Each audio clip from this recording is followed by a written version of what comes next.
My name is Jebra. I did everything right. I believed I was one of the good ones. I was not. This is Unwoke, a memoir in episodes. Oh my God! My story is a cautionary tale. Buckle up. Chapter 8, White Man's Holiday, Ohen Ton Kariwateswe. Thanksgiving was my chance to shine as a social justice warrior, a beacon of decolonized virtue in a sea of pumpkin pie and historical lies. Forget the bland turkeys of the omnivore. I was going to incorporate veganism into the white man's holiday, which was known at my house as Ancestral Gratitude Day. I spent weeks crafting a vegan feast to rewrite the holiday's genocidal narrative. No colonizer's turkey for us, just wild-crafted insects, seeds, and organic veggies to honor California's indigenous roots. I posted a photo of my corn and squash stuffing on Instagram, captioned, #decolonize Thanksgiving, centering native truths, expecting a flood of hearts and clapping emojis. Instead, I got canceled faster than a J.K. Rowling book at a trans rally. Our holiday table was set with a Native American cornucopia in which I stuffed written quotes from actual Native Americans. Our tablecloth was faux buffalo hide, and I managed to source utensils made from animal bones. No easy feat. Thank goodness for those weird girls on Etsy. The actual story of Thanksgiving, I preached to our family, was not about a peaceful meal between colonizers and those native to this land. No, it's the story of genocidal maniacs. I stood at the head of the table delivering a PowerPoint on colonialism, slavery, and smallpox, unveiling my new holiday, Ancestral Gratitude Day. The first Thanksgiving wasn't about Native Americans teaching pilgrims to farm. It was a free-for-all of liquor, guns, and hunting, still celebrated in southern states with plump turkeys, Coors Light, and potatoes. My meal was made from raw legumes, foraged mushrooms, quinoa, and avocados, reflecting California's indigenous bounty. No dessert, just a 15-minute healing discussion of smallpox, followed by a chant thanking ancestral landscapes. I sealed the vibe with slam poetry, conceptual art, pebbles, sticks, fake blood, and a sun-baked Western Apache seed mix fritter, cooked on the sidewalk to shun modern appliances. Just as my people did many years ago. I reminded everyone, teary-eyed kids included, that colonizers massacred Native Americans post-feast, torching settlements and unleashing diseases. "We're better than Thanksgiving celebrators," I declared, urging Literalet and Charcuterie to share our decolonized day with their teachers. When they whined about missing pumpkin pie, I snapped, "Genocide isn't about pie."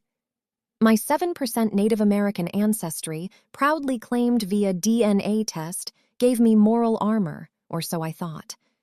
That evening, my Instagram post went viral for all the wrong reasons. A blue-check activist at Indigenous Truth Teller quote-posted my seed fritter. White ally Jebra appropriates native foods. She is clearly erasing lived indigenous experiences. The comments exploded. Cultural theft! Performative colonizer! Racist! Stolen land isn't your heritage. My generational trauma spiked, my heart racing like I'd chugged cheap coffee. They had it all wrong. Echo, my social warrior soulmate, messaged, "You didn't consult native elders, Jebra. That's harm." Sage, a bland woman with mousy brown hair from our book club, piled on, "Your quasi-veganism is thin-privileged. Check your positionality." I went live on Instagram and TikTok, covering my bases, indigenous sage smoke swirling, and babbled, "I'm interrogating my cis-het complicity in colonial foodways, decolonizing my privilege to combat epistemic oppression." The chat erupted with laughing emojis and cringe. A Gen Z influencer dubbed me White Squaw Jebra, and a viral meme of my fritter captioned 7% Native, 100% Karen racked up 10,000 reposts. I wanted to crawl into bed and stay there until the new year. The pile-on grew wilder. Demands for reparations, a public accountability session, even a call to dox my Prius's license plate. I posted a second apology, promising to center Indigenous voices, but at Indigenous Truth Teller snapped, "Stop performative bullshit." My followers dropped like flies, and Echo unfollowed me, citing harmful vibes. My own close friend? Et tu, brute? I lit my Sacagawea cashmere plum candle, its flicker mocking me. I'd only wanted to honor the land, the people, the food, so why was I the genocidal maniac? How dare those social justice keyboard warriors insult my efforts? I didn't know how I was going to sleep. I decolonized Thanksgiving but ended up apologizing for my efforts.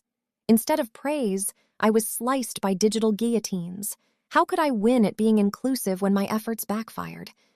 That evening, I listened to an article in my favorite online magazine, Ultra Blue Rage. It was a feature of an activist who chastised those celebrating the violence of this so-called holiday. Through his speeches, E. Christopher teaches us that the American holiday of Thanksgiving marks a racist genocide and massive land robbery. Says E. Christopher, the English killed over 500 people in 1637. Thanksgiving is about money and excess. It's a capitalistic holiday that celebrates violence and death. He goes on to explain how the color of dark meat mirrors the soil in which the indigenous people grew their crops. The dark meat of the turkey evokes old fears of racial mixing. It's no surprise that a holiday honoring whites still chooses white meat. Think about those pilgrims. Would they choose butterball? What a slap in the face to the natives. Ridiculous. Butterball, blah. Roughly 62% of black and white people don't think of history when celebrating. Thanksgiving celebrates the deaths of Native Americans. I recommend that people physically flip their Thanksgiving tables over and then inform your relatives and friends of their celebration of falsified history. Notes E. Christopher. He says, I don't care what you eat. I care if the day is portrayed as a celebration of Native history. In the Mohawk language, Thanksgiving is referred to as Ohin, Tan Kariwatekwa In, and that's what people should say. Don't bother me with Thanksgiving nonsense. Remember, it's Ohin, Tan Kariwatekwa In, and if you're too lazy to learn it, to say it, then you have no business celebrating. Finally, someone brave enough to say what America refuses to admit. Thanksgiving wasn't a holiday. It was a hate crime with cranberry sauce. We would never even look at a turkey again. I would not be complicit in the harm of Native American feelings. I had to draw a line. From now on, it would be Ohin Ton Kariwatekwe. I hope more people do their part. You've been listening to Unwoke, a memoir of my complete unraveling. New chapters drop every Monday. Find us on Spotify, Apple Podcasts, YouTube, and Substack, where I am still, unfortunately, processing my breakdown. If you enjoyed this episode, please leave a review. And if you didn't enjoy it, then don't say anything at all. Hope to see you next week. Attention. Attention. You must all clear this area.